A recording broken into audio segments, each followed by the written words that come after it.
Welcome back to my Houston Texans Franchise Rebuild here on Madden 22. Today we are jumping into our final offseason after winning back-to-back Super Bowls. If you did not watch the Super Bowl, I know you see the score on the screen here. Go back and watch the last couple minutes of it because it was an absolutely insane ending and we got the win 35-32. But today we're jumping into our last offseason. It is our last offseason because Madden 23 is right around the corner. I think I'll be able to get one more season done before Madden 23 comes out, and then I will decide what team I will be rebuilding in Madden 23. But let's take a look at the final stats before we jump into the offseason. Joe Spitzer throws for 5,500 yards, 39 touchdowns, and 13 interceptions. And here we can compare him to the rest of his career. This was the first year he did not throw 14 interceptions, which is obviously a step in the right direction. He did throw 39 touchdowns, beating last season, and he had a career high 5,500 yards. On the ground, Miles Sanders ran for about 900 yards and 7 touchdowns. Ramondre Stevenson ran in for 4, and Cameron Glass got 2. We had 2 receivers hit 100 receptions. Brian Tyson got 107, and Lamar Boswell got 101. 4 receivers went over 1,000 yards. Brian Tyson with 1,400, Lamar Boswell with 1,100, Michael Gallup crossed 1,000, and DJ Chark. Chark only caught 2 touchdowns though. Michael Gallup caught 9, Lamar Boswell caught 10, and Brian Tyson caught 8. Catching 4 was Miles Sanders. Gabe Waddle caught 3 touchdowns on only 14 receptions. Adam Troutman got a touchdown, and Cameron Glass got a touchdown.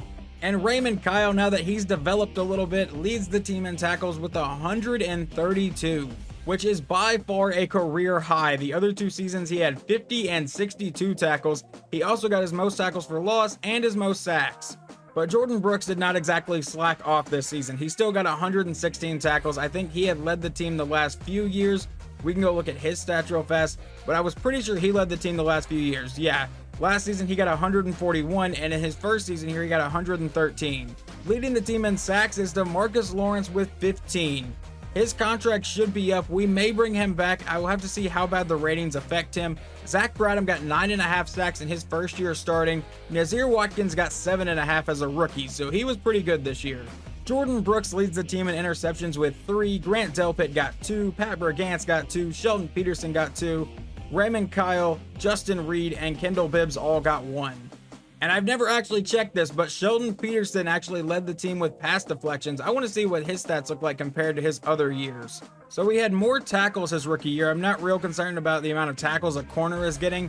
He did get a career high in interceptions with 2. He has pretty good man coverage, so I don't think I throw his way a whole lot, but his zone is definitely lower than it needs to be. And he also had a career high in pass deflection, so I guess that's good. And not that it matters too much, but Harrison Butker goes 24 of 29 for 82%. He only missed 2 extra points on the entire year. I'm going to assume those were in simulation games because I don't remember that happening at all. Looking around the league, Joe Spitzer led the league in passing yards by a lot. The second place is Kenny Cohen with almost 4,900, so about 600 yards less than Joe Spitzer. What about in touchdowns? That goes to Baker Mayfield in Tennessee, throwing 45 of them. And interceptions, AJ McKenzie in Seattle throwing 17. Remember, we actually have Seattle's first round pick. We will see where that falls later in the video. And it looks like Spitzer was the most accurate quarterback this year with a 71% completion percentage. Everyone above him had just, 1 or 2 attempts maybe. But Spitzer with his 71% leads the league. Leading the league in carries is Christian McCaffrey with 335. In yards goes to Nick Chubb, just getting 1,800. And touchdowns, Najee Harris ran for 20. Trey Sermon, former Oklahoma Sooner, ran for 18. And Brian Tyson leads the league in receptions with 107. Lamar Boswell was 3rd, so obviously we throw the ball a lot. In yards goes to DK Metcalf with 1,500. Brian Tyson finishes 2nd there. In touchdowns, that goes to Darnell Mooney, Mike Evans, and Monty Weston over in Kansas City. Leading the league in tackles is Caleb Kramer from Green Bay. It looks like Raymond Kyle finished 6th here with his 132. What about sacks? Who led the league? TJ Watt with 26.5, and interceptions goes to Trayvon Diggs, who got 10. And it looks like Harrison Butker made the most field goals on the season with 24. Did he also attempt the most? Yes, he did, but he did not have the highest percentage. Before we jump into yearly awards, I want to look at the rankings at the bottom of the screen here. We are the number 9 ranked offense. I believe that only goes off yards though. On defense, we were the 12th ranked defense, but we only allowed 28 touchdowns, which was good for number 2 in the league. It looks like in points per game, we were also ranked number 9 on offense, and on defense, we were ranked number 11. And the league MVP award goes to Patrick Mahomes, and the coach of the year goes to Matt Rule in Carolina. Just like every season I believe I've done so far with this, we will look at all the NFC awards and then the AFC. Offensive Player of the Year is Jordan Love. Defensive Player of the Year is Trayvon Diggs. Offensive Rookie is Emmett Bryson. I believe that is a quarterback that the Rams took. Defensive Rookie of the Year is Quentin Evans. Best quarterback goes to Jordan Love. Best running back goes to Ezekiel Elliott. Best wide receiver goes to DK Metcalf on the 6 and 11 Seahawks, so that pick should be decent for us. Best O-line goes to Tristan Wirfs. Best D-line goes to Montez Sweat. Best linebacker goes to Joe Tryon Shoyek. I'm gonna butcher that name. Best defensive back goes to Trayvon Diggs, and best kicker goes to Rodrigo Blankenship. I may have butchered Blankenship's name there at the very end of that, but now we will look at the AFC awards. Offensive Player of the Year goes to Patrick Mahomes. Did we have anyone on this list? Joe Spitzer finished 6th, and that's the only person we have up here. Defensive Player of the Year goes to TJ Watt. Did anyone finish here? DeMarcus Lawrence got 4th, and that is the only one on that list. What about Offensive Rookie of the Year? I don't think we started any rookies on offense. Defensive Rookie of the Year, Nazir Watkins got 3rd. And it looks like it goes to Evan Hawkins, a defensive rookie on the Jets. Best quarterback goes to Patrick Mahomes, and where's Spitzer here? He gets 5th on this list. Best running back goes to Najee Harris. Best wide receiver goes to Brian Tyson. Best offensive line goes to Quentin Nelson. Did we have anyone on this list? Ross Freeman gets 6th, and Sammy Cooper got 10. Best D-line goes to Myles Garrett. DeMarcus Lawrence got 2nd. Did anyone else finish on this list? No, they did not. Best linebacker goes to TJ Watt. Did anyone finish on that list? No. Okay. Best defensive back goes to Derwin James. And did we have anyone here? Grant Delpit finishes 9. And best kicker goes to RJ Buchanan, a kicker for the Browns. And here at the 2026 recap, you can see all the awards on the side where they don't split it into NFC and AFC Offensive Rookie of the Year or Player of the Year. Still weird they do that, but whatever, there is the yearly awards on the side. Also, that says Jordan Brooks was the MVP. Madden loves it when defensive players score a touchdown in the Super Bowl. It like automatically gives them the MVP. But to me, the MVP was Brian Tyson because he absolutely balled out in that game and got the game-winning touchdown. Okay, so for whatever reason, it looks like defensive back Pat Bergantz lost his superstar dev trait already. I get it 1 game. Development trait decrease minus star dev trait. It looks like it shows it increased and decreased in the same week. Right there at the bottom, it says development trait increase plus superstar dev trait and then decrease. Why would he lose it? He's 26 years old. It's not like he hit like the age wall of 30 in Madden. Well, that's a little annoying that we lost that. And Nazir Watkins is still a star dev trait. So we will look to see if we can improve the defense at all, because guys like DeMarcus Lawrence may not be back. We'll probably bring back Zach Bradham. He's only an 83 right now thanks to some boost. The whole defense has boost right now, so don't believe any of these overalls right now. And I slightly scrolled through this already, so I already know a couple big names here. Derrick Henry is retiring after 11 seasons, and Davante Adams is retiring, so we no longer have to deal with those two in our division, which is nice. Mike Evans is also retiring. Let's see who else. Cooper Kupp has retired after 10 seasons. I don't think anyone else here is going to be a massive name anymore. Tyler Lockett was a free agent. Jimmy Garoppolo was a free agent. Anyone else that was on a team actually retire. And then down here, head coach Mike Zimmer has retired, and offensive coordinator David Culley has retired. Looks like he went on to be the coordinator for the Lions after I fired him from the Texans job.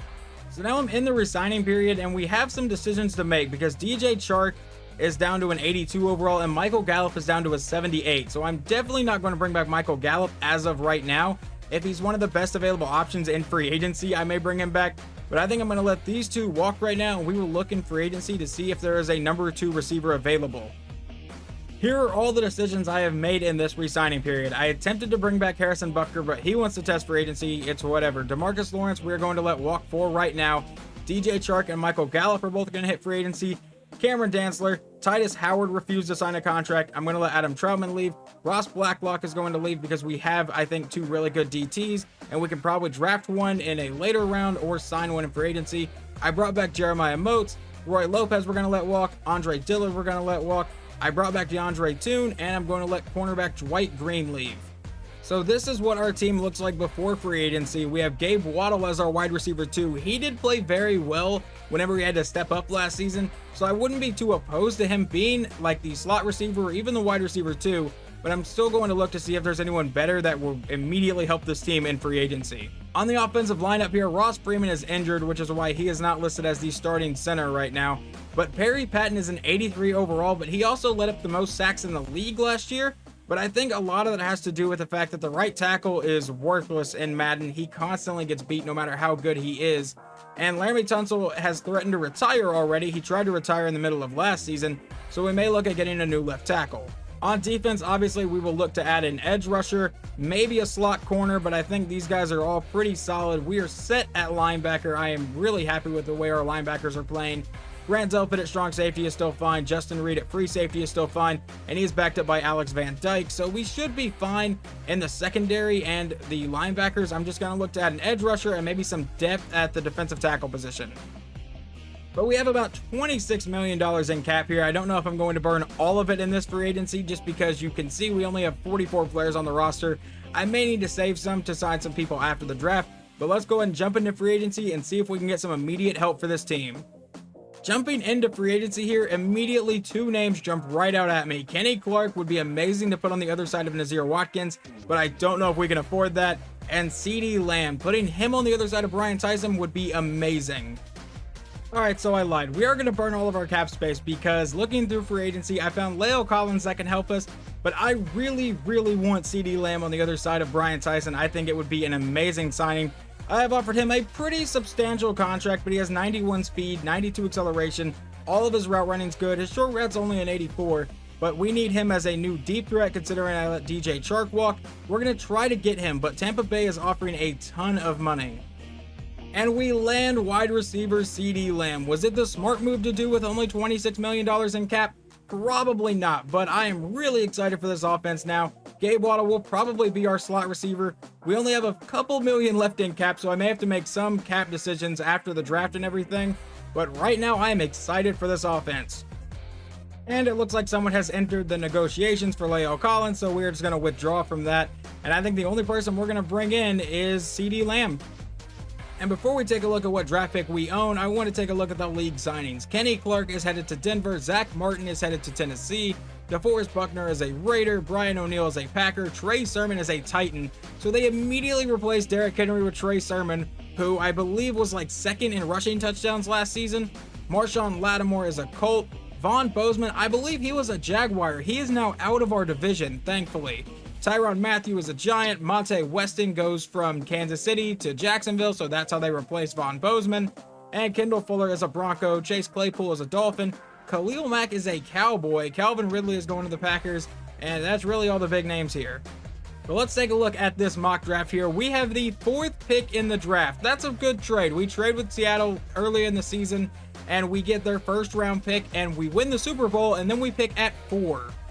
All right, we are now here at the draft. Let's see where the Saints go with the first pick. They are going to take defensive back Josh Booth out of South Carolina. He's probably pretty good.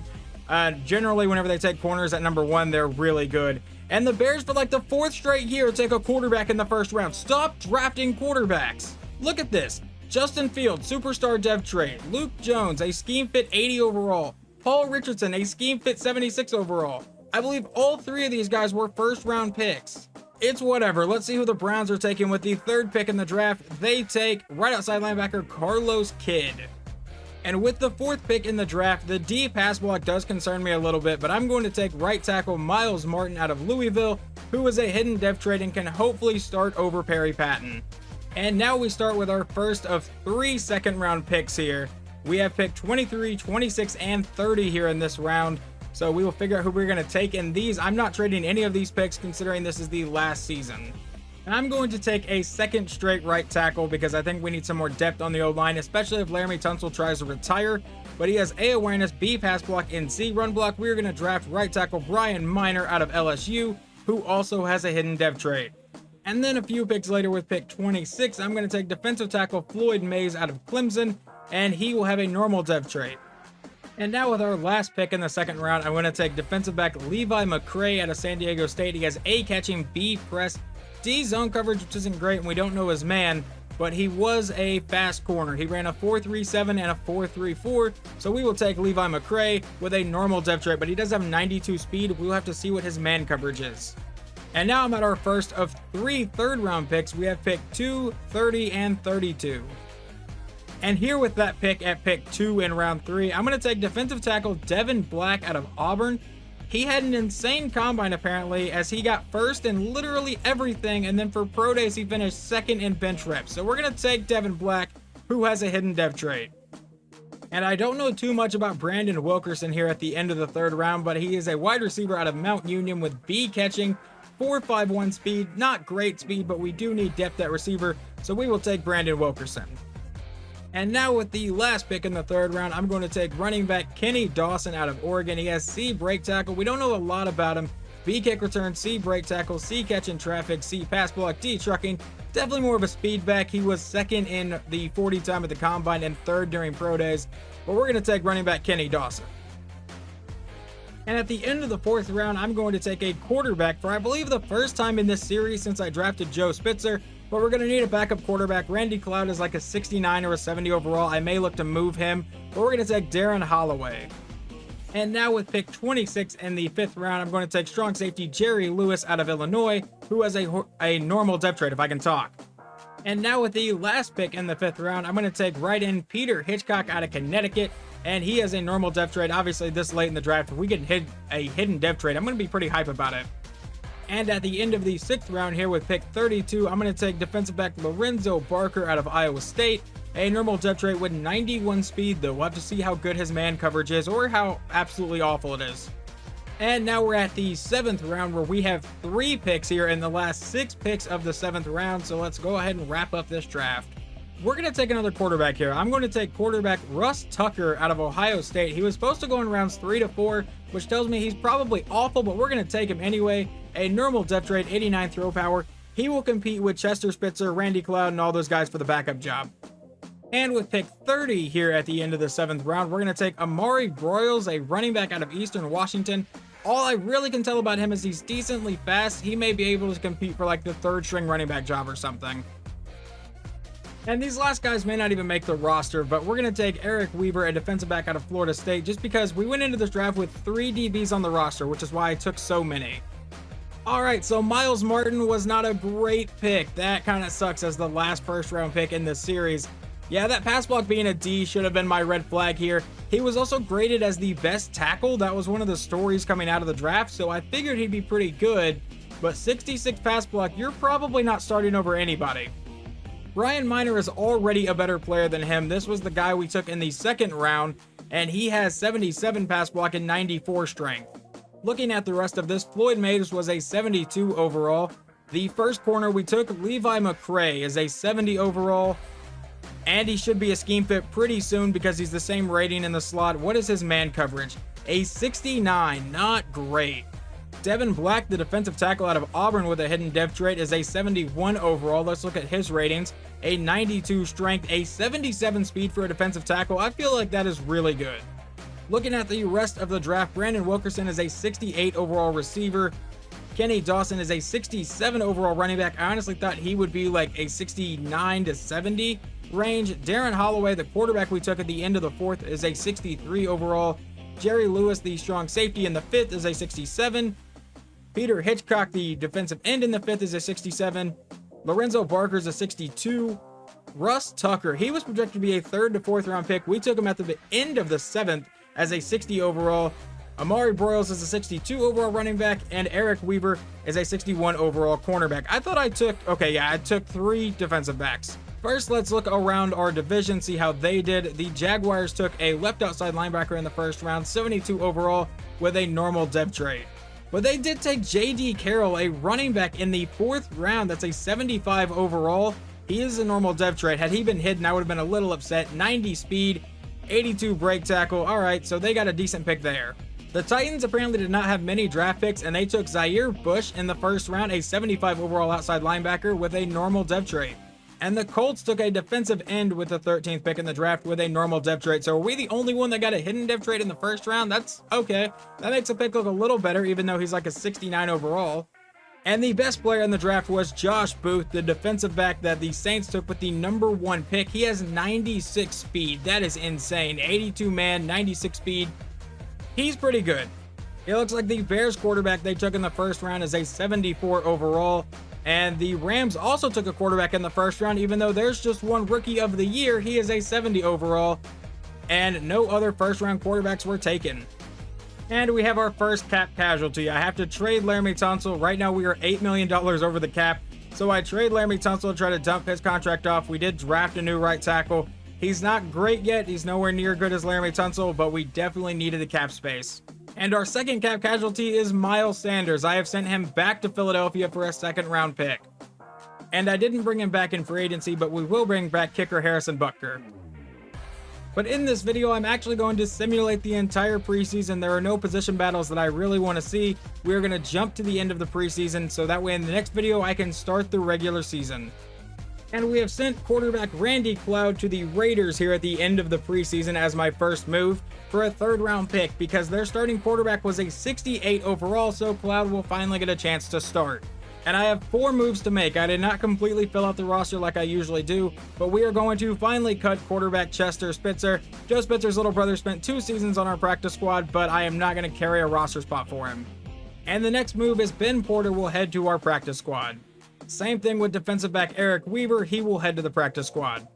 And for the last move, quarterback Russ Tucker is headed to the practice squad. We took him at the end of the 7th round. He will go to the practice squad to develop a little bit. And like I do after every preseason, I'm just looking in the free agents list, and it looks like Leo Collins got cut from whatever team ended up signing him. And as we get ready for the final season of this series, here is the starting offense, and as of right now, here is the starting defense. I would say the big thing here is we are finally giving running back Cameron Glass a chance to be the #1 guy in his 6th year. I believe he was an undrafted free agent in the first season of this series. I've got him now up to a 75 overall like you just saw. He has 92 speed, 91 acceleration, 81 ball carrier vision, 84 carrying right now. I think he can be a pretty solid running back for us, and it would save us some cap space by getting rid of Miles Sanders. But that will wrap up this off-season/preseason video here, and in the next video, we will watch this game against the Tennessee Titans to open the season, and hopefully we get off to a strong start. If you guys enjoyed the video, please remember to like and subscribe, and I will talk to you guys next time.